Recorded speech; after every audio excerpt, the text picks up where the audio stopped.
Hello students, welcome back to our YouTube channel Aryan education foundation, जहां पे हम आज स्टार्ट करने वाले हैं क्लास 11th बायोलॉजी का चैप्टर 1, जो कि काफ़ी इंटरेस्टिंग होने वाला है आपके लिए। और इस चैप्टर का टाइटल क्या है? Diversity in living world. आपको इस पूरी दुनिया की जो डाइवर्सिटी है, लिविंग लाइफ की डाइवर्सिटी, उसके बारे में पढ़ना है।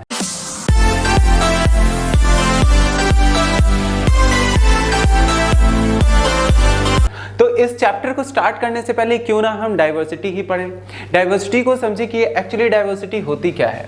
तो अगर मैं आपको इसकी मीनिंग समझाऊं तो इसकी जो डाइवर्सिटी की मीनिंग निकल के आती है वो यही होती है कि different life forms present in our world. जो अलग अलग तरीके के लाइफ फॉर्म्स हैं, जैसे animals, plants and micro organism, इन सभी को हम मिला करके डाइवर्सिटी बोल सकते हैं। और इनकी स्टडी हम किस में करते हैं? इनकी स्टडी हम करते हैं बायोलॉजी में। बायोलॉजी है क्या? It is the science of life forms and living processes. ये लाइफ फॉर्म और लिविंग प्रोसेसेस का क्या है? साइंस है, ठीक है। तो इस लिविंग वर्ल्ड में हमें अमेजिंग डाइवर्सिटी देखने को मिलती है। जैसे अगर मैं आपसे सबसे बेसिक एनिमल के बारे में बात करूं, जैसे कि अमीबा।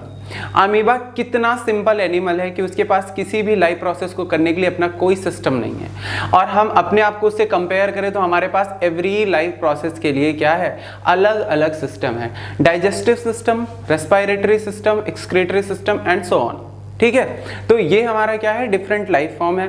तो इन्हीं के बारे में हम यहाँ पे पढ़ रहे हैं। हमारे पास और बाकी चीजें क्या है?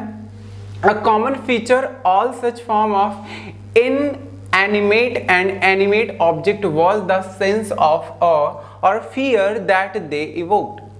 The description of living organism, including human being, began much later in human history. तो मतलब क्या है कि हम ह्यूमन जो हैं यहाँ तक डेवलप होते हुए कैसे आए हैं? यहाँ तक डेवलप होते कुछ बेसिक एनिमल से होकर के आए हैं, ठीक है। ऐसे एनिमल जिनके पास बहुत बेसिक स्ट्रक्चर था और हम जो कि काफ़ी एडवांस स्ट्रक्चर रखते हैं, ठीक है। तो हम इस चैप्टर में आगे बढ़ने से पहले आपको मैं इसका क्या दे देता हूँ, एक इसका सिंपल सा मैं आउटलाइन दे देता हूँ कि हमें इसमें एक्चुअली पढ़ना क्या क्या है। तो सबसे पहले हमें पढ़ना है कि इतने सारे एनिमल को हम अगर अलग अलग पढ़ेंगे तो हमारे पास बहुत सारे एनिमल पढ़ने के लिए होंगे।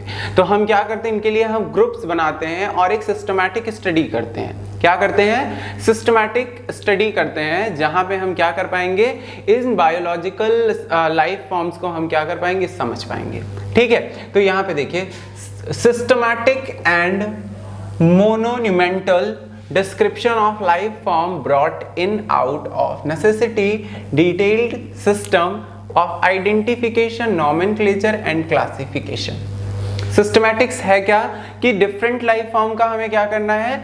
आइडेंटिफिकेशन करना है, नॉमेनक्लेचर करना है और क्लासिफिकेशन करना है। तब जाकर के हम एवरी एनिमल और प्लांट के बारे में या किसी माइक्रो ऑर्गेनिज्म के बारे में ठीक से समझ पाएंगे, ठीक है। इन स्टडीज को हमें क्या करना है? अगर कैरी फॉरवर्ड करना है तो हमें इन 3 स्टेप से होकर के गुजरना पड़ेगा, ठीक है। In the following chapter of this unit we will get a description including classification of animals and plants from a taxonomist perspective. Taxonomic perspective से हम क्या करेंगे? इनका क्लासिफिकेशन करेंगे, चाहे वो एनिमल हो या प्लांट। अब टैक्सोनॉमी क्या होती है? तो आइए आगे चलते हैं और टैक्सोनॉमी के बारे में जानते हैं। तो हमारा जो पहला चैप्टर है यूनिट 1 का अब स्टार्ट होता है हमारे लिए। आइए देखते हैं कैसे।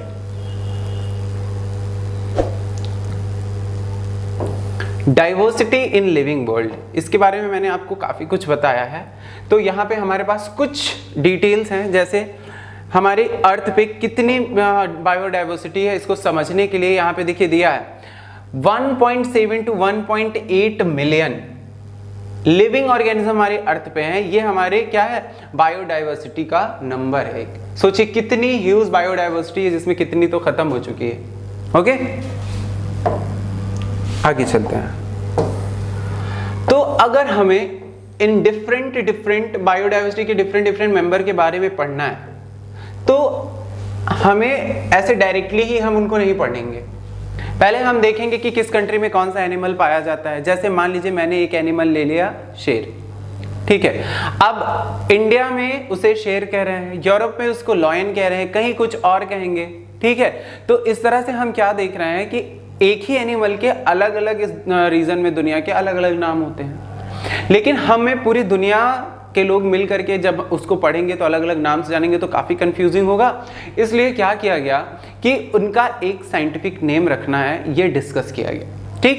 और वो साइंटिफिक नेम यूनिक होगा, उसको कैसे रखा जाता है उसके बारे में हम आगे भी डिस्कस करेंगे। लेकिन एक साइंटिफिक नेम की रिक्वायरमेंट ज़रूरत ही क्यों पड़ी, तो उसका सीधा सा आंसर यही है कि डिफरेंट रीजन में हम उसको डिफरेंट कॉमन नेम से जानते हैं किसी भी ऑर्गेनिज्म को, इसलिए ये ज़रूरत पड़ी कि पूरी दुनिया उनको एक सिंगल साइंटिफिक नेम से जाने।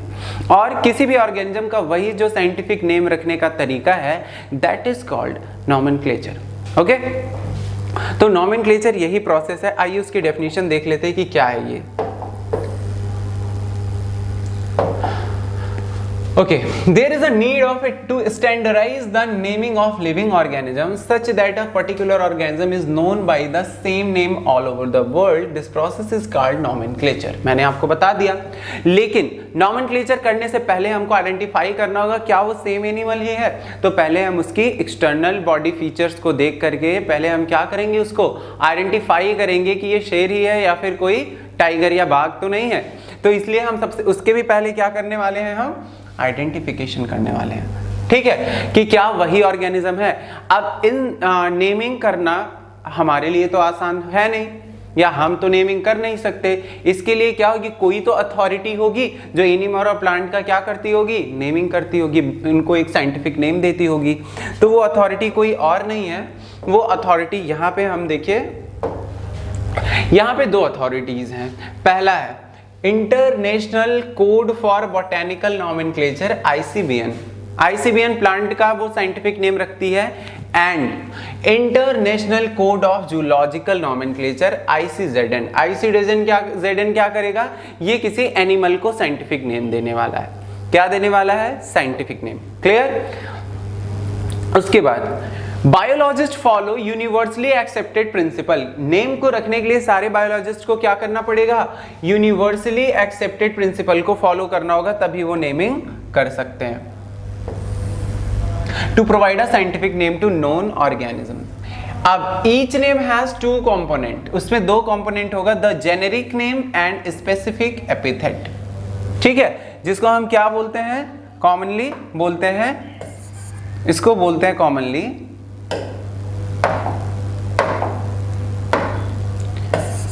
जीनस,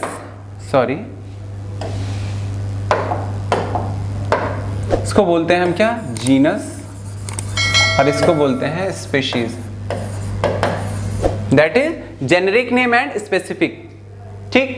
तो यहां पे क्योंकि किसी एक नेम का, जैसे आपका कोई नेम हो, ठीक है, तो उसके दो पार्ट होते हैं, एक तो आपका जो नेम होता है वो, और प्लस आपका सरनेम होता है, ठीक। वैसे ही सभी एनिमल्स का भी जो नेमिंग रखी गई है, एक जेनेरिक नेम है और एक स्पेसिफिक नेम है, ठीक है। तो ये हम, क्योंकि यहाँ पे दो पार्ट है नेमिंग का ना, एक जेनेरिक नेम हो गया और दूसरा हमारा हो गया स्पेसिफिक नेम। तो 1 और 2, क्योंकि यहाँ पे 2 पार्ट्स हैं, तो हम यहाँ पे इस सिस्टम को क्या बोलते हैं, binomial nomenclature. Bi means two, naming करने का ऐसा सिस्टम जहां पे नेम को हम 2 पार्ट में रखते हैं, उसी को हम क्या बोल रहे हैं, बाइनोमियल नॉमेनक्लेचर। अब इसको प्रपोज किसने किया, it is proposed by Carlos Linnaeus. Okay, ये ऐसे बायोलॉजिस्ट थे जिन्होंने सबसे पहले ये प्रपोज किया, क्या, बाइनोमियल नॉमेनक्लेचर, ठीक है। आइए एग्जांपल लेकर के इसको समझते हैं। जैसे यहां पे दिया गया है कि मैंगो का जो नेम होता है, दैट इज मैंगीफेरा इंडिका। क्या होता है, मैंगीफेरा इंडिका, ये मैंगो का बाइनोमियल नेम है। और मैंगीफेरा जो यहाँ पे क्या है, यहाँ पे जो मैंगीफेरा रिप्रेजेंट कर रहा है जीनस, और इंडिका रिप्रेजेंट कर रहा है स्पीशीज, कि कौन सी स्पीशीज है। एक जीनस की कई स्पीशीज हो सकती हैं, ठीक है, तो उनमें से इंडिका एक स्पीशीज है जो यहाँ पे दी गई है। अब ये जो रूल्स हैं ये क्या कहते हैं, ठीक है, आइए ये रूल्स क्या है इनको हम पढ़ लेते हैं। तो बायोलॉजिकल नेमिंग करने के लिए हमेशा क्या होगा, the name generally in Latin and written in italics, या तो वो लैटिन में होना चाहिए या फिर वो पहला तो है वो लैटिन लैंग्वेज में होना चाहिए और दूसरा है उसको हमेशा इटैलिक्स में लिखना है, उसके स्क्रिप्ट है। दे आर लैटिनाइज्ड और derived from Latin irrespective of their origin. अगर उनकी ओरिजिन कुछ अलग है तो उनको लैटिनाइज भी किया जा सकता है, ठीक है। जैसे यहाँ पे इंडिया का इंडिका कर दिया गया, okay. The first word in biological name represent the genus, पहला वर्ड जो होता है वो जीनस रिप्रेजेंट करता है, and second component denote the specific epithet, इसकी स्पीशीज, ठीक। Third rule, both the words in a biological name when handwritten are separately underlined or printed in italics to indicate their Latin origin। यहाँ पे क्या करना है, जैसे अगर आप लिख रहे हो मैंगी फेरा इंडिका, तो आपको क्या करना होगा, इसको सेपरेटली अंडरलाइन करना होगा। आप इनकी अंडरलाइन एक साथ ऐसे नहीं कर सकते, वो रॉन्ग हो जाएगा। मगर आप ऐसे पूरा सीधा ऐसे करते हो तो ये रॉन्ग है। यहाँ पे हमें सेपरेटली अंडरलाइन करना होगा, और जीनस का पहला लेटर कैपिटल और स्पीशीज का पहला लेटर क्या रखना होगा, स्मॉल। क्लियर है ना ये? तो ये आपका क्या हो गया, इनका नेम जो लिखने का तरीका। और अगर आप प्रिंट करा रहे हो तो इसको इटैलिक फॉन्ट में ही प्रिंट कराना है, जैसे आपकी बुक में देखो यहाँ प्रिंट कराया गया है तो इटैलिक फॉर्म में है ये। क्लियर? नेक्स्ट है जो rule, the first word denote the genus start with the capital letter while the specific epithet start with the small letter. ये तो हमने अभी पढ़ ही लिया। तो इस तरह से हमने नेमिंग करना सीख लिया। अब हमको क्या करना है, एक ही सबका अपना स्पेसिफिक नेम दे दिया। अब सबको क्या हम उनके नेम के हेल्प से पढ़ सकते हैं? नहीं पढ़ सकते। अब उनको हमें क्या करना होगा, ग्रुप्स में डिवाइड करना होगा। जैसे एक स्कूल होता है, उसमें सारे स्टूडेंट को अगर हम ऐसे एडमिशन दे दें और उनकी कोई क्लास डिवाइड ना करें, तो हम कैसे डिसाइड करेंगे कि किस स्टूडेंट को क्या पढ़ना है या क्या फीचर्स देने हैं उनको, तो या क्या सब्जेक्ट्स पढ़ाने हैं, क्या उसका लेवल होगा, ऐसा हम डिसाइड नहीं कर पाएंगे। वैसा ही अगर हमने सबको नेम तो दे दिया, लेकिन अब हम उन क्या करने वाले हैं, ग्रुप में डिवाइड करने वाले हैं, और उनको हम क्या करेंगे, ग्रुप में डिवाइड करके ही अब पढ़ेंगे उनके कॉमन फीचर की मदद से। तो ऐसा जो सिस्टम है जिससे हम क्या कर पाए, उनको ग्रुप्स में डिवाइड कर पाए इन एनिमल्स या प्लांट या माइक्रो ऑर्गेनिज्म को, इस सिस्टम को हम क्या बोलते हैं, इट इज क्लासिफिकेशन। क्या बोलेंगे इसको हम क्या बोलने वाले हैं, क्लासिफिकेशन। अब इसका हम अगर डेफिनेशन देखें, it is the process by which anything is grouped into convenient category based on some easily observable character. कुछ इजीली ऑब्जर्व किए जाने वाले कैरेक्टर के बेसिस पे हमें क्या करना होगा, कन्वीनियंट कैटेगरी में इनको डिवाइड कर लेना होगा, ग्रुप कर लेना होगा। जैसे कैट्स, डॉग, इंसेक्ट, इन सब कैटेगरी में हम कर सकते हैं। तो इसमें से पहले हम देखेंगे इन ग्रुप में प्लांट और एनिमल, या तो हम प्लांट में रखें या तो एनिमल में, डॉग रखें, कैट रखें, इंसेक्ट, इस तरह से रख सकते हैं, या फिर हम मैमल के एक ग्रुप रख सकते हैं। तो यहाँ पे अगर मैं आपसे बोलूँ डॉग और कैट, तो ये दोनों ही आपके लिए क्या है, मैमल है। तो क्या इनको सेपरेट ग्रुप में रखना अच्छा है? नहीं। तो हमें क्या करना होगा, पहले हम कुछ कैरेक्टर्स लेंगे, कैरेक्टर लेने के बाद हम उनको एक कोई फिक्स क्या देंगे, ग्रुप देंगे, और उसी ग्रुप में उन एनिमल्स को ऐड करते जाएंगे जिनके पास वही डिजायर्ड कैरेक्टर हो जो हमने पहले देखा था। तो ऐसा ग्रुप, क्या ऐसा ग्रुप जो कि हम क्या करता हो, सेम कैरेक्टर शेयर करता हो, और हम उसको एक कैटेगरी में डिवाइड कर दें, क्योंकि उन्होंने सेम कैरेक्टर रखा है। उस कैटेगरी को हम साइंटिफिकली क्या बोलेंगे, टैक्सा बोलेंगे। क्या बोलेंगे, टैक्सा। ठीक है। तो यहां पे हम क्या रखते हैं, यहां पे हमने प्लांट को रख दिया level, plant also form a taxa. जो प्लांट है वो एक टैक्सा है। Wheat is also a taxa, wheat एक अपना टैक्सा है। एनिमल्स, मैमल्स, डॉग और ऑल टैक्सा। ठीक है।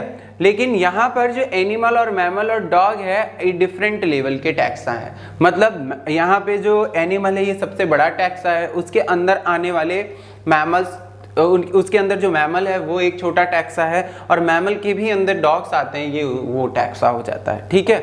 मतलब ये सभी क्या है, ग्रुप ऑफ ऑर्गेनिजम्स हैं जो कि क्या होते हैं, बिल्कुल सिमिलर होते हैं, उसको हम एक टैक्सा में रख सकते हैं। ठीक है।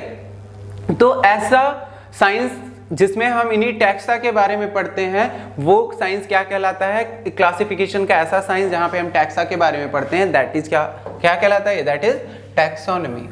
ठीक है। एक्सटर्नल एंड इंटरनल स्ट्रक्चर दोनों हमें यहाँ पे ध्यान में रखना होगा, along with the structure of cell, development process and ecological information of organism are essential and form the basis of modern taxonomic studies। तो इस taxonomic study का क्या क्या बेसिक्स है? स्ट्रक्चर ऑफ सेल है, डेवलपमेंट प्रोसेस है, ecological information of organism है और essential and form यही इसेंशियल है इन टैक्सोनॉमिक स्टडीज के लिए। क्या क्या हमने यहाँ पे अंडरलाइन कर लिया। अब देखिए टैक्सोनॉमी के बारे में क्या कहा हमने, क्या क्या भी सीख लिया हमने। कैरेक्टराइजेशन सीख लिया, आइडेंटिफिकेशन सीख लिया, क्लासिफिकेशन सीख लिया, नॉमेनक्लेचर सीख लिया है। ये है बेसिक और टैक्सोनॉमी। एक टैक्सोनॉमी का बेसिक यही है। Taxonomy is not something new, ये वही पुराना है, बस हमने उसको ऑर्गेनाइज वे में ले लिया है। जैसा कि हम पहले के ज़माने में, पुराने ज़माने में लोग देखते थे कि अगर कोई 4 पैर से चल रहा है तो हम क्या कहते थे, ये 4 पैर से चल रहा है, तो हम उसमें क्या रिजेंबलेंस देख लेते थे कि कैट, डॉग, काऊ ये सब किसी एक ही ग्रुप से क्या कर रहे हैं, बिलोंग कर रहे हैं। तो वैसा ही कुछ अभी भी है, बस ये थोड़ा सा एडवांस हो गया है। ठीक है, human beings is long not only interested to knowing more about different kind of organism and their diversity but also relationship between them. यहाँ पे हम क्या करने वाले हैं, इन्हीं ऑर्गेनिज्म के बीच का रिलेशनशिप देखने वाले हैं, जो कि हम क्या देखेंगे, किसमें, सिस्टमैटिक्स में। क्या? The branch of study in which we discuss about relationship between organism is known as systematics. The word systematic ये एक लैटिन वर्ड है, इसका लैटिन वर्ड सिस्टेमा से लिया गया है, जिसका मीनिंग होता है सिस्टमैटिक अरेंजमेंट ऑफ ऑर्गेनिज्म। ठीक, अब इसको किसने किया? कैरोलस लीनियस ने। कैरोलस लीनियस ने क्या किया था? सबसे पहले सिस्टेमा नेचुरी एक पब्लिकेशन था या एक बुक थी जिसमें उन्होंने पब्लिश किया था इस टाइटल से, सिस्टेमा नेचुरी टाइटल से, किसके बारे में, सिस्टमैटिक्स के बारे में, और उसके स्कोप के बारे में काफी ब्रॉडली बताया था। ठीक, आगे है टैक्सोनॉमिक कैटेगरी। टैक्सोनॉमिक कैटेगरी में क्या होगा, यहाँ पे कैटेगरी जो है ओवरऑल टैक्सोनॉमिक अरेंजमेंट में है। ये ऐसी कैटेगरी जो कि ओवरऑल टैक्सोनॉमिक अरेंजमेंट से बनी हुई है, उसको हम टैक्सोनॉमिक कैटेगरी कहते हैं। मतलब हम टैक्सोनॉमी के रूल फॉलो करके अगर उनको डिवाइड कर रहे हैं। All categories together constitute the taxonomic hierarchy. Each category refer to the unit of classification, in fact represent a rank and commonly termed as taxon। ठीक, ये टैक्सॉन वही है जो हमने अभी प्लूरल में टैक्सा पढ़ा था। अब टैक्सा का जो ये सिंगुलर है उसको हम क्या बोलने वाले हैं, टैक्सॉन बोलने वाले हैं। ठीक है, ये जो ग्रुप्स है फर्दर डिवाइड होंगे टैक्सॉन्स में। ठीक है, अब आते हैं किस पे, स्पीशीज पे। स्पीशीज क्या होता है? स्पीशीज टैक्सोनॉमिक स्टडी के लिए जो सबसे छोटी यूनिट है वही स्पीशीज होती है। ठीक, अ ग्रुप ऑफ इंडिविजुअल और organism with the fundamental similarities as a species. Species होता है जैसे Mangifera indica, Solanum tuberosum and the Panthera leo. यहाँ पे देखिए सबका जो स्पीशीज का नेम है, यहाँ इंडिका है, यहाँ पर ट्यूबरोसम है, यहाँ पे लियो है। मतलब इन तीनों की जो स्पीशीज है वो काफी डिफरेंट है। ठीक है, तो यहाँ पे देखिए यहाँ ये तीनों स्पीशीज रिप्रेजेंट कर रही हैं। द फर्स्ट वर्ल्ड जो है वो कभी सब क्या है, जैसे मैंगीफेरा हो गया और सोलेनम हो गया, पैंथेरा, ये हमारा क्या है, जीनस है। तो यहाँ पे एक जीनस की एक से ज्यादा स्पीशीज हो सकती हैं। ठीक है, और इसीलिए हम क्या करते हैं कि सबसे यूनिट जो देखते हैं हम क्लासिफिकेशन की, सबसे छोटी स्मॉलेस्ट यूनिट जो है वो क्या होगी, हमारी स्पीशीज होगी। हाँ, आगे आप सब स्पीशीज के बारे में पढ़ोगे, बट स्पीशीज जो है आपकी क्या है, एक सबसे स्मॉलेस्ट यूनिट है। ठीक है, अब चलते हैं आगे।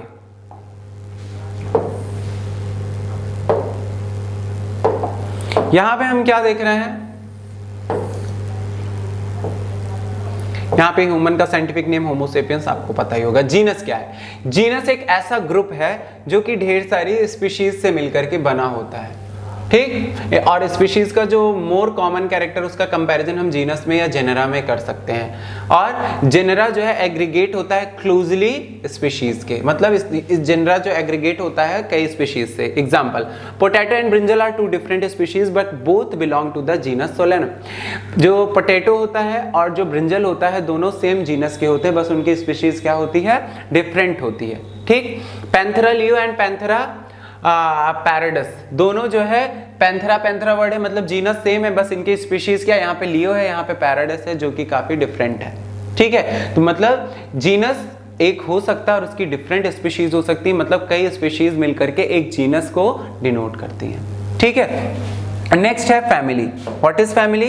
The next category family has group the related genera with still less number of similarity as compared to genus and species। जितना जीनस और स्पीशीज में सिमिलरिटी थी उससे कम सिमिलरिटी अगर होती है तो हम उनको फैमिली में रख सकते हैं। फैमिलीज जो है वेजिटेटिव एंड रिप्रोडक्टिव फीचर पे डिसाइड की जाती हैं। एवं प्लांट, यहाँ पे 3 डिफरेंट जेनरा अगर हम ले लें एग्जाम्पल में, पहला हमने क्या ले लिया? पहला हमने ले लिया सोलेनम पिट्यूनिया, ठीक है, and Datura are placed in the family Solanaceae. Solanum, Petunia और धतूरा दोनों को सोलेनेसी फैमिली में हम प्लेस करते हैं। एमंग एनिमल, एनिमल में क्या होता है? एग्जाम्पल, यहाँ पे Panthera comprising lion, tiger, leopard is put along with genus Felis in the family Felidae. Felis मतलब जो कैट की फैमिली होती है उसको, जो कैट होती है उसके भी जीनस को हम क्या, उसके जीनस को और बाकी लॉयन, टाइगर, इनके जीनस को हम मिला करके एक फैमिली रख सकते हैं, बिग कैट की फैमिली, ठीक है, और बिग और स्मॉल कैट की फैमिली, sorry. Similarly if you observe the feature of a cat and a dog you will find some similarity and some differences as well. They are separate into 2 different family, Felidae and Canidae respectively. मतलब यहाँ पे क्या था? यहाँ पे 2 अलग अलग families थी, फेलिडी और कैनिडी, जो कि रिप्रेजेंट करती थी। फेलिडी मतलब यहाँ पे क्या हो जाएगी? ये कैट के लिए रिप्रेजेंट कर रहा है आपको, ये क्या है? ये कैट के लिए रिप्रेजेंट कर रही है फैमिली, और ये किसके लिए कर रही है? डॉग के लिए, ठीक है। मतलब फैमिली क्या होता है? जैसे कई स्पीशीज से मिलकर जीनस बन रहा है, वैसे कई जीनस से मिलकर के हम क्या बना रहे हैं? सॉरी, कई अलग अलग जीनस से मिलकर के हम फैमिली बना रहे हैं। और इसीलिए यहाँ पे हमने एग्जांपल भी ले लिया कि 2 डिफरेंट फैमिलीज हैं, जैसे कि कैट और डॉग में काफी सिमिलरिटी है लेकिन वो अलग अलग फैमिली से बिलोंग करते हैं, ठीक। ऑर्डर क्या होता है? You have seen earlier the category like species, genus as family are based on the number of similar characters। और ऑर्डर क्या होता है? ये थोड़ा बड़ा टैक्सोनॉमिक कैटेगरी है, which are identified based on the aggregate of character. ये भी कैरेक्टर पर ही डिपेंड करता है। Order being a higher category, थोड़ी बड़ी कैटेगरी है, मतलब यहाँ पर हम बहुत ही माइन्यूट कैरेक्टर्स नहीं ले रहे हैं, केवल वो बड़े बड़े कॉमन कैरेक्टर्स ले रहे हैं और उनसे ही एक ऑर्डर बना दे रहे हैं जिसके अंदर कई फैमिलीज आ रही होंगी, ठीक है। तो इसीलिए ऑर्डर को क्या करते हैं? The plant family like the Canvoluminaceae, Solanaceae are included in the order Polymoniales। Polemoniales में 2 अलग अलग फैमिलीज को हम इंक्लूड कर रहे हैं, मतलब कई फैमिलीज मिलकर के क्या बनाती हैं? एक ऑर्डर बनाती हैं। The animal order Carnivora include family like the Felidae and Canidae. अब फेलिडी एंड कैनिडी को मिला करके हम एक और ऑर्डर बना सकते हैं, दैट इज कार्निवोरा, ठीक है। अब क्लास, कई ऑर्डर मिलकर के क्या बनाएंगे? क्लास बनाएंगे। The category include related order, orders से मिलकर के, जैसे order Primata comprising monkeys, monkeys इसमें आते हैं, मंकी, गोरिल्ला, गिब्बन यहाँ पे हैं, और ये क्लास मैमेलिया में बिलोंग करते हैं। Which order carnivora that include animal like tiger, cat and dog? Class Mammalia has other order also। मतलब इनके क्लास जो मैमेलिया है इसमें ढेर सारे ऑर्डर होंगे और यहाँ पर जो कार्निवोरा है उसके ढेर सारे, ठीक है। तो इस तरह से हमने क्या देखा कि जो अलग अलग ऑर्डर्स थे वो मिल करके क्लास बनाते हैं। और अब सबसे जो टॉप पे पहुँचने वाले हैं वो है फाइलम। फाइलम में क्या होता है? कई क्लासेस मिल करके क्या बनाती है? फाइलम। जैसे फिशेस, एक फिशेस की क्लास है, एम्फीबियंस की है, रेप्टिलियंस की है, बर्ड्स की है एंड मैमल्स की, ये सब मिलकर के क्या बनाते हैं? एक फाइलम बनाते हैं। कॉर्डेटा फाइलम बनेगा, ठीक है, जो कॉर्डेटा का फाइलम है, ठीक। यहाँ पे हमने क्या देखा कि कॉर्डेट्स का है। तो यहाँ पर देखिए वो हायरार्की हमें दिख जाती है कि कैसे कैसे स्टार्ट होता है। बहुत सारी स्पीशीज मिलकर के क्या बनाती हैं? ये जीनस बनाएंगी, कई सारे जीनस मिलके फैमिली, कई सारी फैमिली मिलके ऑर्डर्स, और ऑर्डर कई सारे मिलके क्लासेस, और क्लासेस मिलकर के बनाती हैं फाइलम और डिवीजन, और जो बनता है हमारा एनिमल किंगडम या फिर प्लांट किंगडम। तो किंगडम क्या है? आइए उसको भी देख लेते हैं। All animal belonging to various phyla, ढेर सारे फाइलम मिलकर के जो हाईएस्ट कैटेगरी बनाते हैं दैट इज किंगडम, ठीक। और किंगडम का एग्जांपल यहाँ पे क्या लिया गया है? एनिमेलिया, जो सारे एनिमल्स को इंक्लूड करता है। ये क्लासिफिकेशन सिस्टम है एनिमल्स का किंगडम प्लांट ही सारे प्लांट को कवर करता है, ठीक है। तो टैक्सोनॉमिक कैटेगरीज के बारे में हमने यहाँ पे देख लिया कि कैसे जो है phylum, class, order, genus, species तक वो डिवाइड होते चला जाता है। तो देखिए जैसे हमने यहाँ पे कॉमन नेम ले लिया एक मैन का, बायोलॉजिकल नेम है बाइनोमियल होमोसेपियंस, जीनस हो गया होमो, और फैमिली है होमिडी, ऑर्डर है प्राइमेटा, क्लास है मैमेलिया, फाइलम है कॉर्डेटा। हम इस फैमिली, इस पूरे इस रो से बिलोंग कर रहे हैं, ठीक। ऐसे ही बाकी हाउस फ्लाई का है, मैंगो का है, वीट का है, ठीक है। तो इस तरह से हमने क्या देखा कि कैसे हम इतने वास्ट वर्ल्ड में इतने ढेर सारे ऑर्गेनिज्म को सिस्टमैटिकली पढ़ पाते हैं, और हमने यहाँ तक सीख लिया कि उनकी जो टैक्सोनॉमिक कैटेगरीज होती हैं वो कैसे किसको बिलोंग करती है और कौन सी कैटेगरी मिलकर के कौन सी कैटेगरी को बनाती है, कैसे स्पीशीज से लेकर के किंगडम तक गए। बाकी इस पूरे चैप्टर में और कुछ भी नहीं था। आप इसको अच्छे से रिवाइज करोगे एक बार, ये सारी चीज़ें जो आपकी टर्मिनोलॉजी है बहुत आसानी से आपको तैयार हो जाएगी। सो गाइज आगे के चैप्टर्स हम पढ़ेंगे अगले वीडियो में। Thanks for watching.